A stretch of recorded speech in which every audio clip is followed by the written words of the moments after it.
আসসালামু আলাইকুম। আজকে আমি আরেকটা রেসিপি করার জন্য এখানে 8 পিস মুরগির মাংস নিয়েছি। এটা হলো সোনালী মুরগির মাংসটা আমি নিয়েছি।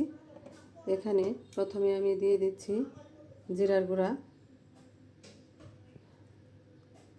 এরপর দিয়ে দিচ্ছি আমি এলাচের গুঁড়া, এরপর দিয়ে দিচ্ছি আমি গোলমরিচের গুঁড়া, এরপর দিয়ে দিচ্ছি আমি গরম মশলা।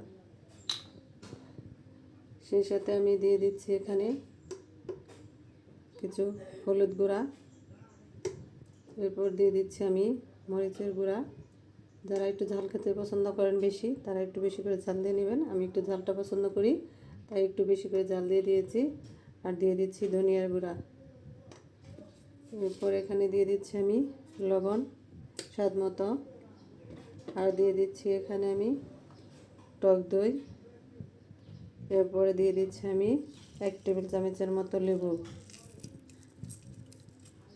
লেবুর রসটা আমি দিয়ে দিচ্ছি 1 টেবিল চামচের মতো।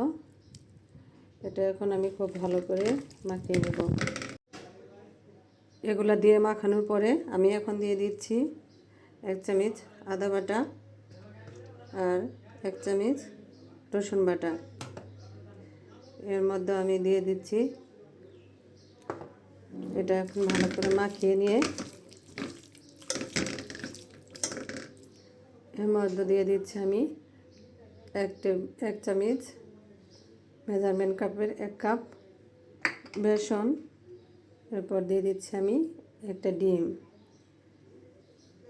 এগুলো এখন সমস্ত কিছু খুব ভালো করে মাখিয়ে নেব। সমস্ত কিছু সুন্দরভাবে মাখিয়ে নিয়েছি। এটা এখন আমি 1 ঘন্টা রেস্টে রাখবো, এভাবে ঢাকনা দিয়ে ঢেকে। এখানে আমি ফ্রাই প্যান বসিয়ে দিয়েছি। ফ্রাই প্যানের মধ্যে সরিষার তেল দিয়ে নিয়েছি। তেলটা গরম হয়ে আসছে। এখন আমি এখানে ম্যারিনেট করা মাংসটা দিয়ে দিচ্ছি।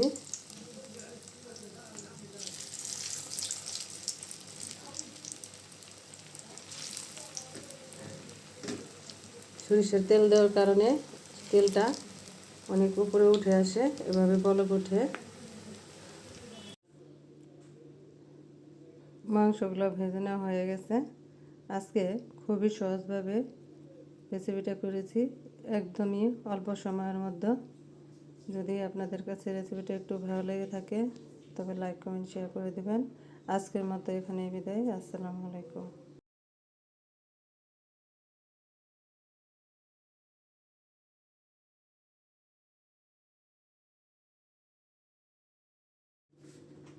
আপু